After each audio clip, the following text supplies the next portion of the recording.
The toy was already dead when Dex found it. He almost stepped on it coming out of the supply depot, a small articulated thing, six-legged, covered in some kind of resinous shell that had gone gray where it should have been iridescent blue-green. It lay in the gutter channel between the prefab wall and the drainage slope, half submerged in the runoff from last night's acid precipitation. The legs were seized at odd angles, the way machine components seized when heat expansion had fused the joint tolerances too tight. One of the optical sensors, the left one, had completely delaminated. The right one blinked once slowly, like a candle about to go out, and then stayed dark. Dex stood in the gray morning light with his kit bag over one shoulder and looked at it for a long moment.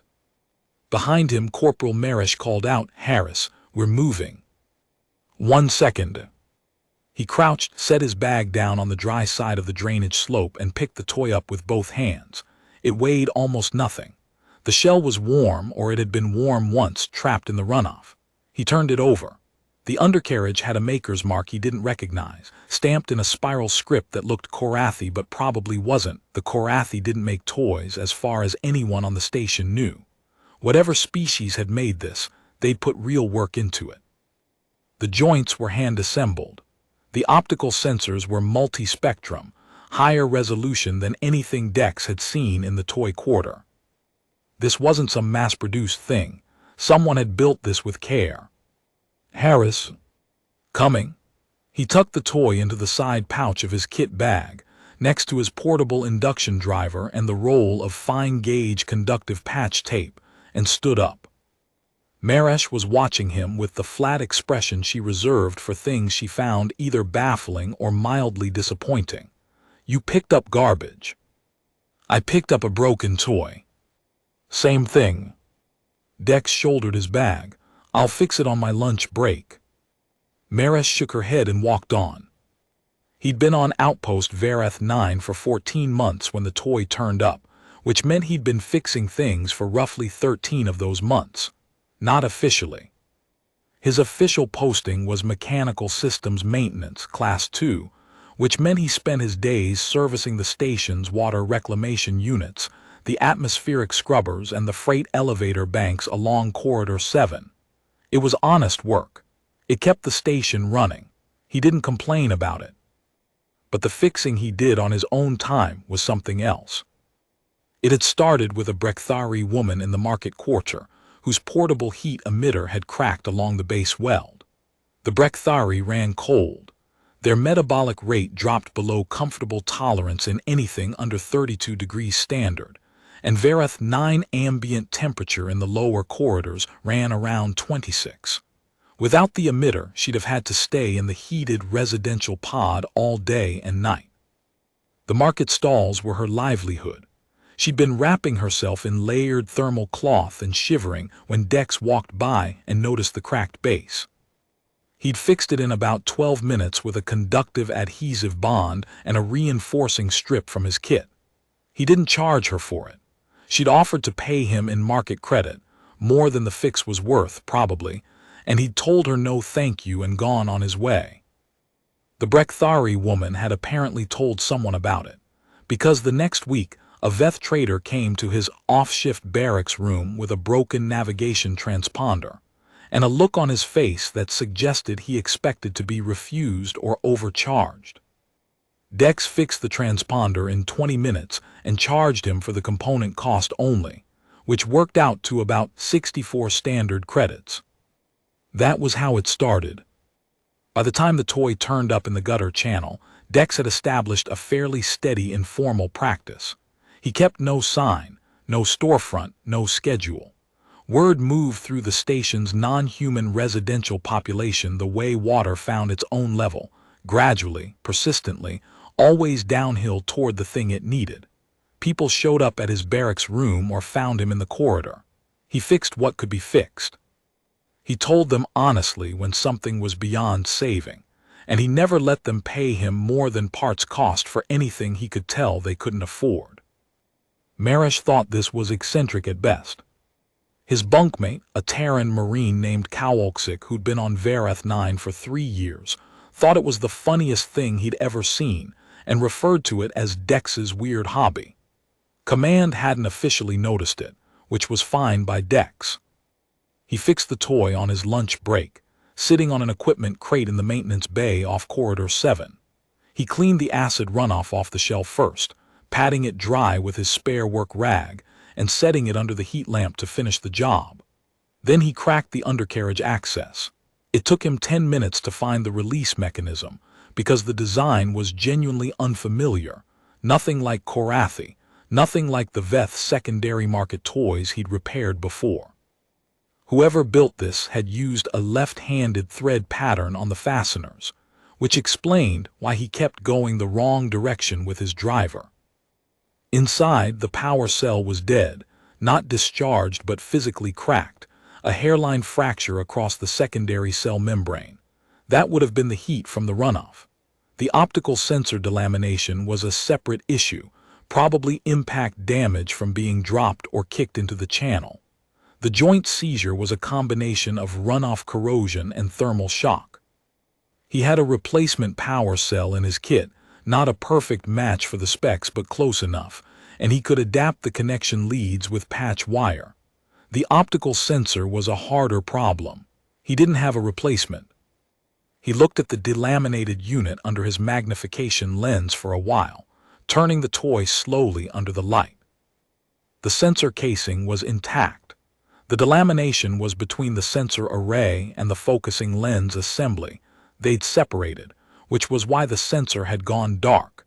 In a human-made system, he'd have used optical bonding adhesive.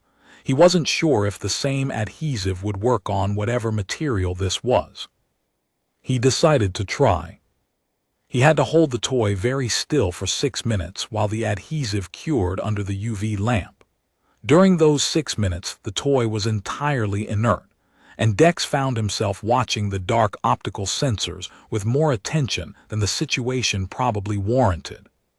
He had the irrational conviction that the thing was aware, not intelligent, not exactly, but the way that any sufficiently well-made mechanism felt aware when you were working on it, like it was paying attention. He closed the undercarriage, locked the fasteners left-handed, and set the toy on the crate in front of him. For a long moment, nothing happened. Then both optical sensors lit up, a warm blue-green, exactly the color the shell should have been, identical in hue. The 6 legs extended one at a time, testing their range of motion in sequence, front to back. The toy stood up, tilted slightly to compensate for the uneven surface of the equipment crate, and turned its sensor array toward Dex. It looked at him for a while. Then it made a sound. A small, bell-like tone, 3 notes descending, the kind of sound a well-tuned mechanism made when it completed a self-diagnostic and found everything in order. Dex laughed. He hadn't expected to. It just came out of him, the simple, uncomplicated pleasure of a thing that had been broken and was now working again. "There you go," he said. The toy walked a small circle on the crate, testing its legs, and then walked to the edge and stopped. It looked at the drop to the floor about 40 centimeters, and then looked back at Dex. He held out his hand. The toy walked onto his palm, settled itself, and went still. The problem with the toy was that he didn't know who it belonged to. He asked around at the market stalls, describing it: 6-legged resinous shell, multi-spectrum optical sensors, spiral script maker's mark he couldn't identify. The Brekthari woman shook her head. The Veth trader shrugged. A Seleni produce vendor looked at the toy when Dex held it up, tilted her head through an arc of about 90 degrees, and said something in Seleni that his translation chip rendered as not one of ours but lovely. A Gorvak equipment merchant glanced at it and said it was Sul work, definitely, and that Sul didn't have a market presence on Verath 9, but he'd heard there were a few Sul families in the residential annexes on level 4. Dex had never been to level 4. Most of the Terran staff hadn't. It was officially accessible to all station residents, but it was the farthest removed from the Terran and Gorvak commercial quarters, and the infrastructure up there was older and less maintained. The supply depot didn't prioritize level 4 service requests. Dex had seen the request queue. It was long. He went on a Thursday, which was his short day. Maintenance rounds finished by 1400, leaving him 3 hours before evening meal. Level 4 was quieter than the rest of the station. The lighting panels ran at about 70%, which gave the corridors a dimmer, warmer quality that Dex found unexpectedly comfortable. The floor plating was a different material up here, some kind of composite he didn't recognize, darker in color, slightly textured, with a faint warmth underfoot that suggested a radiant heating system running beneath it.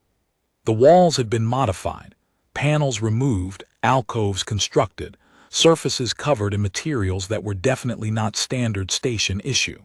Some kind of woven fiber, dark patterned, ceramic inlays in the corridor joints, carved wooden fixtures, or something that looked like wood around the door frames.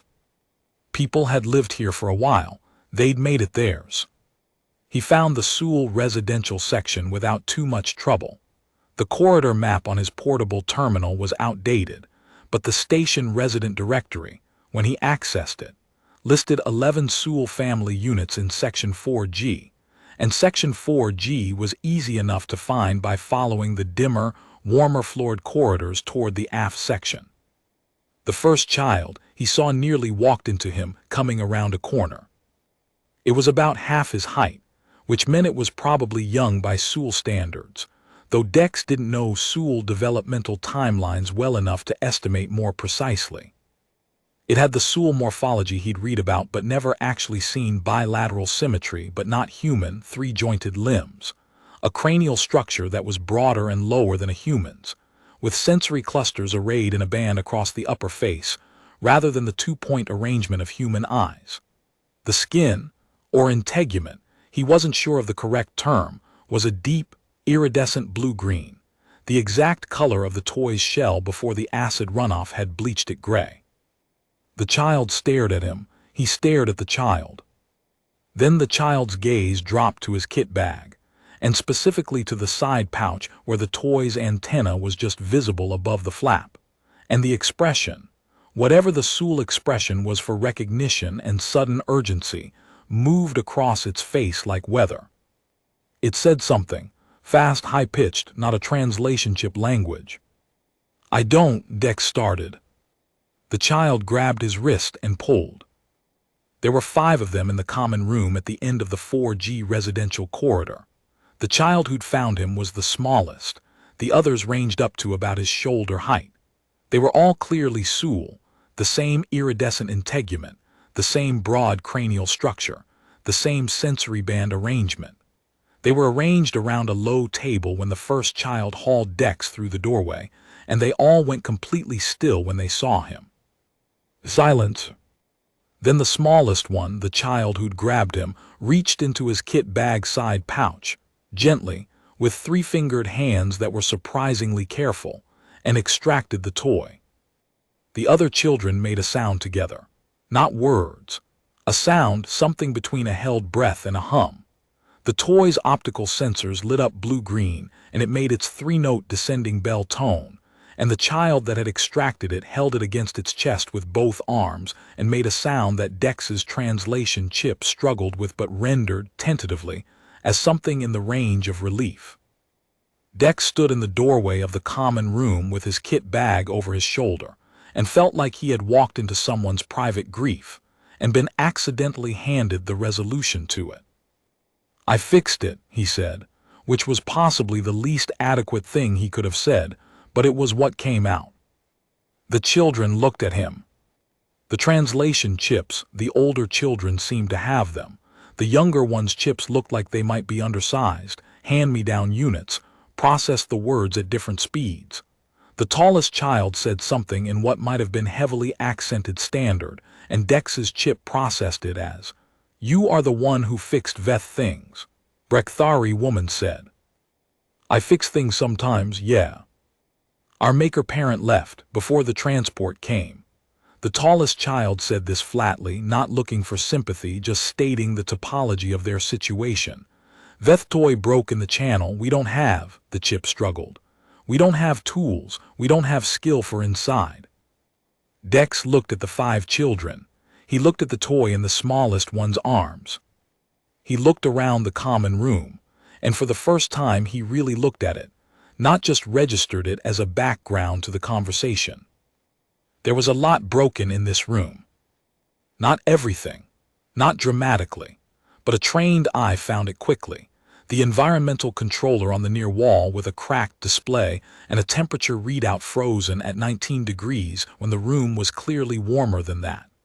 A communication relay unit in the corner with one indicator light dark, and the casing held closed with what appeared to be wrapped fiber cord. A portable cooking unit on the low table with a heating element that had clearly been jury-rigged at some point, and not very successfully. A lighting panel overhead with 2 cells dark. Someone had been managing. The children had been managing, but managing wasn't the same as having things work. He looked at the environmental controller. How long has that been reading wrong?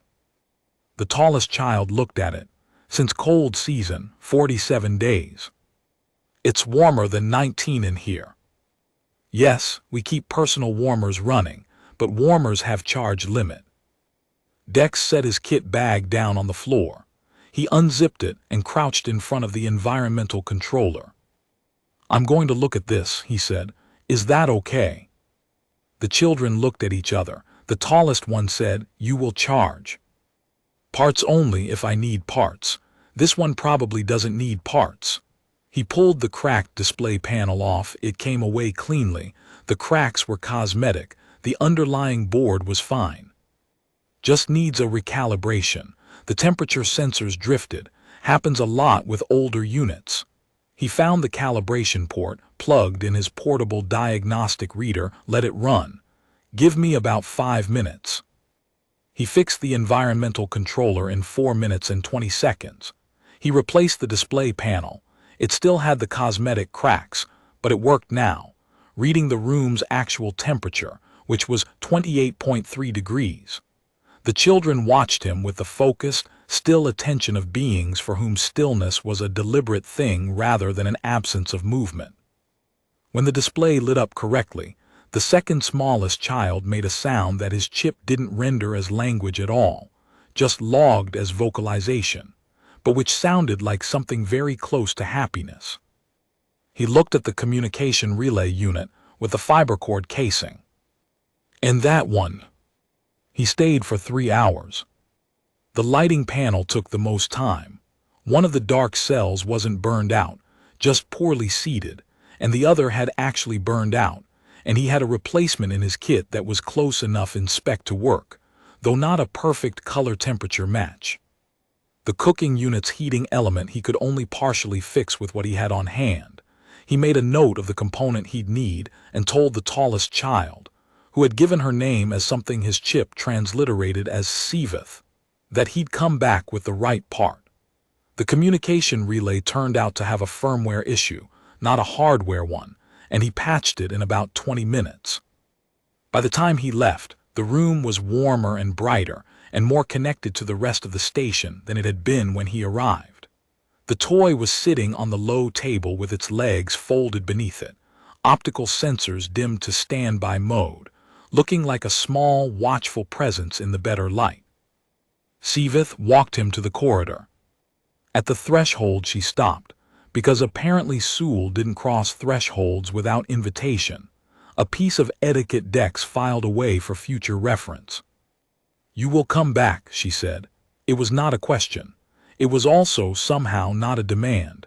It was more like an accounting of probability, a statement of what she had assessed to be likely, offered for his confirmation or correction.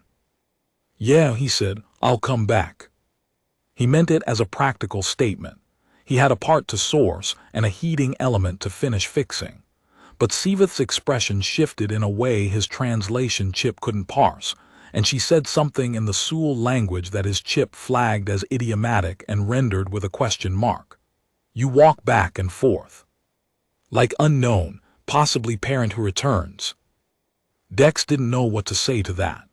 He picked up his kit bag and said he'd see them Thursday and walked back down the corridor toward the elevator banks. He came back the following Thursday with the heating element component. And the Thursday after that, because the water line pressure in the 4G residential section had dropped, and he'd noticed it on his maintenance rounds and flagged it for the supply depot, and then watched the request sit in the queue, and finally gone up and fixed it himself on a Saturday. And then the Thursday after that because Siveth had sent him a message through the station communication system, formal, carefully worded, describing a problem with the section's ventilation intake, and he'd gone up that evening instead of waiting for Thursday. By the 6th week, he didn't think of it as going to fix things anymore. He thought of it as going to level 4. The distinction was subtle but real. The children had names he was getting better at pronouncing. Siveth was the oldest. Below her, Koreth, who was methodical and curious and wanted to understand how everything worked, not just that it worked. Meal, who was small even by Sewell standards and moved through the room with a contained, watchful energy. Drain, who had a sense of humor that expressed itself in very dry, precise observations that Dex only caught about a third of the time. And the youngest, whose name his chip consistently transliterated differently every time he heard it, and who he had privately started thinking of as Wrench, because the child had an inexplicable and deeply felt affinity for his induction driver, and could often be found carrying it around with evident satisfaction. Koreth was the one who wanted to learn. That started on the 3rd visit, when Dex was working on the ventilation intake, and Koreth settled cross-legged on the floor beside him with the specific posture of someone who intended to watch very carefully and learn everything. Dex started explaining what he was doing, not because anyone asked him to, just because it felt wrong not to, with someone paying that kind of attention. Koreth had questions, careful, precise questions, asked in standard that was accented but grammatically exact. By the end of the ventilation repair, they'd covered the basics of pressure differential diagnosis, the function of flow rate sensors, and the logic tree for distinguishing blockage problems from pump problems from sensor calibration issues. On the next visit, Dex brought a spare pressure gauge and walked Koreth through using it.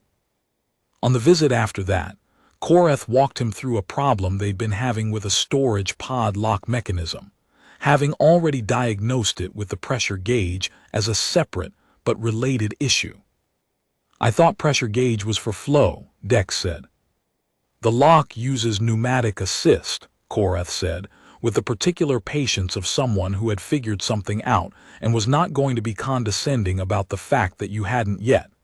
"Same principle, different application." Dex looked at the storage pod lock. He looked at Koreth. "That's exactly right." Koreth's expression was almost exactly what a human expression of satisfaction looked like, which Dex found he was no longer surprised by. The shapes of feelings, it turned out, were more conserved across species than the xenobiologists in the briefing files suggested. The maker-parent's name was Soon Verath. Not a coincidence. The Sewell named themselves partially for their place of longest residence, and Soon had been on Verath 9 for decades before whatever had happened. Dex learned this in pieces, from Siveth, in the matter-of-fact way that Siveth communicated all information about their situation, without drama, without bid for sympathy, as if describing the topology of a difficult terrain that nonetheless had to be crossed.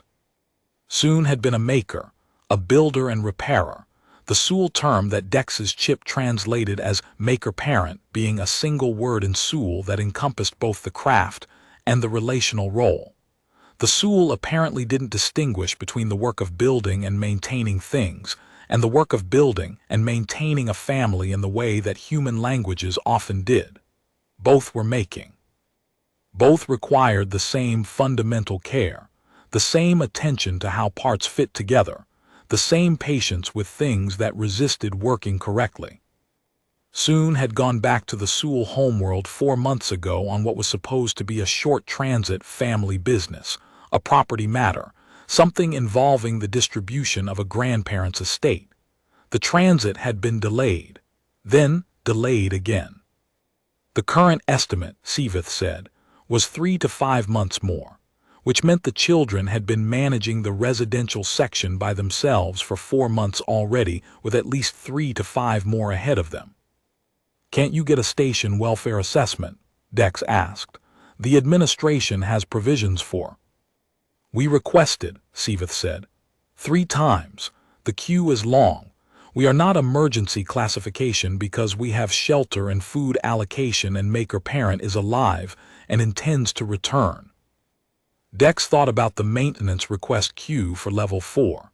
He thought about the 14 months he'd been on this station and how many times Level 4 had come up in any briefing, any status report, any administrative meeting. 0, the answer was 0. "I'll look into it," he said. Siveth's expression did the thing again, the thing he couldn't parse with the translation chip, but had started to recognize as a particular, careful recalibration of expectation, like she was deciding how much weight to put on something. "You say this and then you come back," she said. "Most say this and don't come back." "I've come back every Thursday." "Yes." Dex looked at the ventilation intake he'd just finished servicing, and the storage pod lock that Korath had correctly diagnosed, and the cooking unit heating element that was finally running at the correct temperature, and the lighting panels that worked, and the environmental controller that had been reading right for 6 weeks now. "I come back," he said. Maresh found out about Level 4 on a Tuesday, in the supply depot, when she caught him pulling a specific type of ventilation filter from the requisition shelf. "That's a 4G type," she said. "We don't service 4G." "I know. So why are you pulling a 4G filter?" "Because the 4G ventilation system needs one." Maresh looked at him for a long moment. She had a particular look she deployed in these moments, not hostile, not dismissive, just very specifically withholding judgment while she assembled the available information into a picture she could evaluate. Dex had come to respect this about her, even when it made him slightly uncomfortable. "You've been going up there," she said. "Every Thursday. And some other days." "How long?" "About 2 months. "Harris," she stopped, started again. "How many of them are up there?" 5 kids. The Maker-Parent is off station." She was quiet for a longer time than usual. Then she said, "Are you okay?" "I'm fine." "I mean," she paused again, which was unusual for Maresh. "My grandfather used to fix things for people. In his neighborhood, he'd fix anything. He said it was how you were a neighbor. He was Kenyan, my grandfather.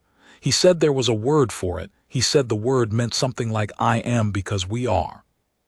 Dex looked at the ventilation filter in his hands. "Ubuntu," he said. "Yeah," Maresh picked up her own requisition items. "Just checking you were okay. You can put down the filter.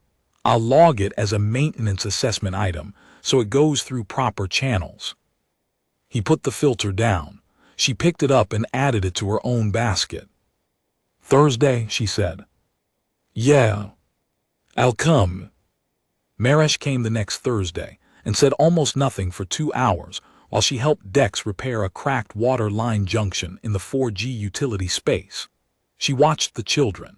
She watched the way Korath followed Dex's hands with total attention when he was working and asked the precise, graduated questions of someone building a mental model brick by brick. She watched Wrench carry the induction driver around with the satisfied air of a small creature that had found its territory.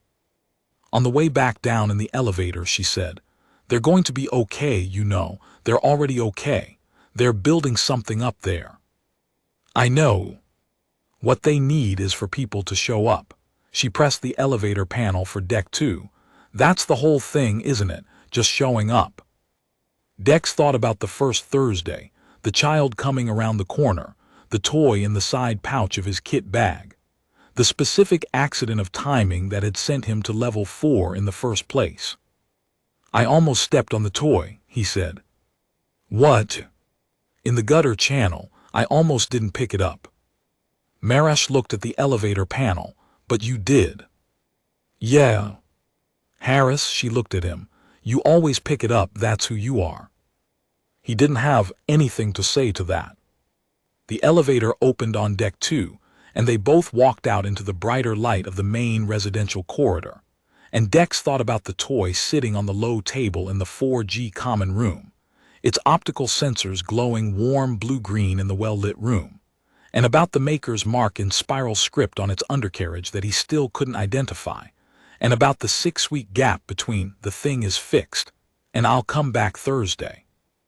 The call came on a Wednesday afternoon, 6 weeks later, through the station's official communication system, flagged as administrative priority. Dex was in the middle of servicing a water reclamation unit in Corridor 7 when his terminal chimed.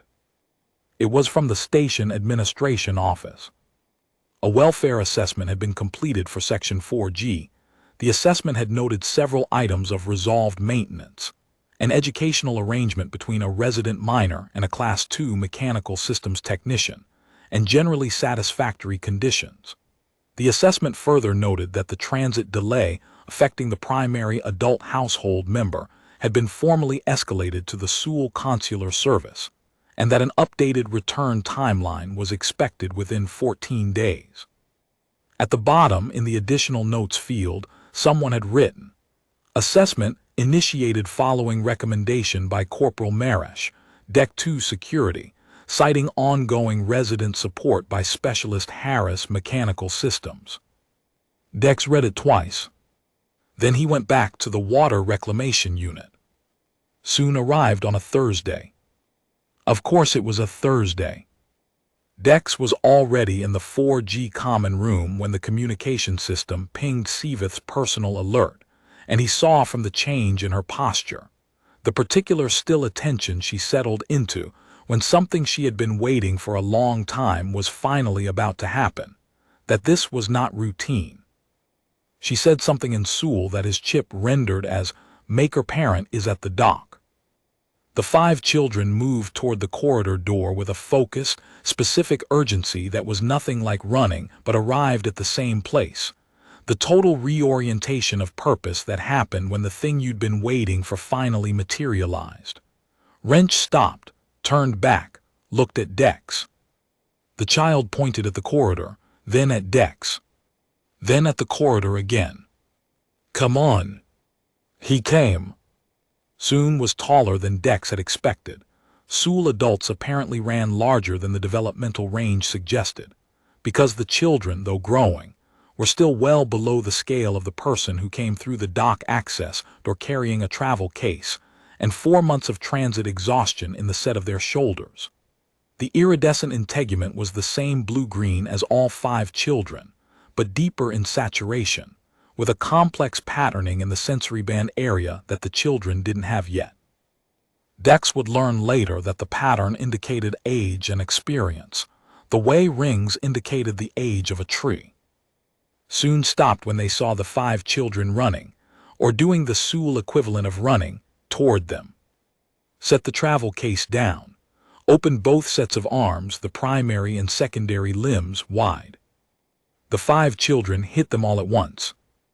Dex stood in the dock corridor and watched, and felt with great clarity that he was somewhere private that he had no business being in, and also that he had been invited here by a small child pointing at a corridor, and so he stayed. After a long while, soon looked up from the reunion and saw Dex. The Sewell looked at him with the sensory band's full attention, which was a different quality of regard than a human's directional gaze, broader, more encompassing. Dex had gotten used to this over the months of Thursday visits and stopped finding it disconcerting around week 3. Siveth said something in Sewell. Then in Standard, "This is Dex Harris, he fixed things. He came every Thursday." Soon's expression did the thing that Dex had seen in all 5 children's faces, the thing his chip couldn't parse, but which he had come to understand after enough Thursday afternoons as meaning something in the range of weight being placed and held. Soon said something in Sewell that Siveth translated. "Maker Parent says, The children told me in their messages. They said you came back every Thursday even when nothing was broken. There was always something to fix, Dex said. Soon spoke again. Siveth translated. Maker Parent says, that is not what they meant. Dex looked at the 5 children, assembled around Soon with the particular relief of beings who had held a structure together by themselves for a long time and could finally let someone else help carry it. Wrench had, he noticed, brought the induction driver. It was tucked into the small child's arm like a carried thing, a comfort object, a tool and a token simultaneously. He thought about what Marish had said in the elevator, just showing up, that's the whole thing. He thought about his grandfather she'd told him about. He is because we are. He thought about a toy in a gutter channel on a gray morning, one optical sensor blinking out, legs seized at wrong angles, the specific, uncomplicated work of returning it to function. I just fixed things, he said. Soon spoke. Siveth did not translate immediately. She looked at Dex for a moment, and there was something in her expression, the oldest of the 5 children, the one who had assessed probability and stated it aloud, the one who had said you walk back and forth like a parent who returns, that suggested she was deciding how to render something that did not map cleanly into standard. She said, Maker Parent says that in Seoul there is a word. It means the person who fixes what is broken without being asked and comes back even when the fixing is done. The word is not exactly repair worker. The word is closer to, she paused, parent who chose. Dex stood in the dock corridor with his kit bag over his shoulder, and his induction driver in the side pouch, and the afternoon light from Vareth 9 exterior observation panels coming in at a long, warm angle through the porthole at the corridor's end. He didn't say anything for a moment. Then he said, I've got a part for the cooking unit, the secondary heating element. I finally sourced the right spec. I was going to put it in Thursday. Soon looked at him. The 5 children looked at him. Wrench held up the induction driver. Soon said something. Siveth said, Maker Parent says, Thursday is good. Koreth built a pressure monitoring system for the 4G water lines the following month. It was functional on the first attempt, which Dex told them was unusual. Koreth said it was not unusual if you understood the underlying principle before you started building rather than figuring it out as you went. Dex said that was a better approach than anything he'd been taught in systems training. Koreth said that was because the systems training had probably been designed for people who already knew enough not to need training. Dex thought about that for a while. He started teaching Korath officially, in the sense that he requested and received approval from station administration to formalize an apprentice log for a level 4 resident minor, which meant Korath's training hours would count towards Seoul technical certification under the station's bilateral education agreements. The approval process took 11 days and required Marish's written support, which she provided without being asked, and with language that Dex, reading it later, found somewhat embarrassingly complimentary. Soon attended the first formal session, sat in the back of the maintenance bay on a borrowed equipment crate and watched Koreth disassemble and reassemble a ventilation pressure sensor, narrating each step to Dex, who asked questions. Soon watched the whole thing without speaking. At the end, when Koreth had reassembled the sensor correctly on the first try and Dex had said so, Soon said something in Seoul. Dex looked at Siveth, who was also in the back, leaning against the wall. She said, Maker Parent says, you teach the way a builder teaches, not just what to do, why. That's how someone taught me, Dex said. Who? He thought about it. A shop class teacher in a school in a city he hadn't been back to in 7 years. A man who had taught 12th grade technical systems to students who mostly didn't care and a few who cared completely, and who had treated both groups with the same focused, patient attention. Someone who showed up, he said. Soon said something. Siveth translated, Maker Parent says, yes. That is the whole thing. The toy stayed on the table in the 4G common room. Dex noticed this every Thursday. It was always in the same spot, or nearly, legs folded beneath it, optical sensors in standby, the warm blue-green glow just visible in the dimmer light of the residential alcove behind the table. Wrench sometimes carried it around, but it always went back to the table. About a month after Soon's return, Dex asked Siveth about it. "It's yours," he said. "The toy, technically, it's Sewell work. Your maker-parent probably made it." Siveth looked at the toy. "Yes, maker-parent made it for Wrench's first journey day, 2 years ago. It got lost in the channel. Wrench dropped it during a running exercise in the corridor. It fell through a drainage grate." Dex thought about the gray morning, the gutter channel, the one optical sensor blinking out. "You didn't know where it went." "We knew approximately where.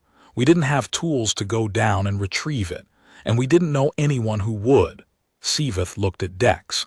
"Then the Brekthari woman said there was a human mechanic who fixed things and didn't take much payment, and we thought maybe, but we didn't know how to find you, and then you came to us." "I almost stepped on it." "Yes, you said this before." Siveth's expression did the unparsed thing. "In Sewell there is a thought, we say it a little differently, but it is. The thing that is ready to be found is not lost. It is waiting." Dex looked at the toy. Its optical sensors glowed steady blue-green in the table's dim light. "That's a lot to put on a toy in a gutter channel," he said. "Perhaps," Siveth said, "or perhaps you are the kind of person who could not walk past a broken thing, and a broken thing was waiting in your path. And everything that came after is just what happens when a person like that goes to work." Dex picked up his kit bag. "I've got a secondary lighting panel in here," he said, "for the alcove near Drain's room. Drain mentioned it was running dim." Siveth looked at him. "Drain mentioned this 3 days ago, to you directly." "Yeah. And you sourced the part in 3 days." "It wasn't hard to find." Siveth was quiet for a moment. Then she said, in Sewell, something her chip didn't translate, something she'd said before, early on, and that his chip had flagged as idiomatic and rendered uncertain. He'd heard it enough times now that he'd finally asked her to explain it rather than translate it. Parent who chose, the person who comes back even when the fixing is done. He didn't say anything. He went to fix the lighting panel. When he finished and came back through the common room, Wrench was sitting on the table beside the toy, both of them lit in the same warm blue-green, and the child looked up at Dex and held out the induction driver. He took it, turned it over in his hands, handed it back. Wrench held it against their chest with both arms, the way they'd held the toy the first time, and made a sound his chip had never managed to translate. He had stopped needing it translated. He shouldered his kit bag and said he'd see them Thursday, and walked back down the corridor toward the elevator, and the warm-floored, dim-lit, fiber-walled section of the station that someone had slowly, carefully, over years, made into a place worth coming back to. He'd see them Thursday. He always did.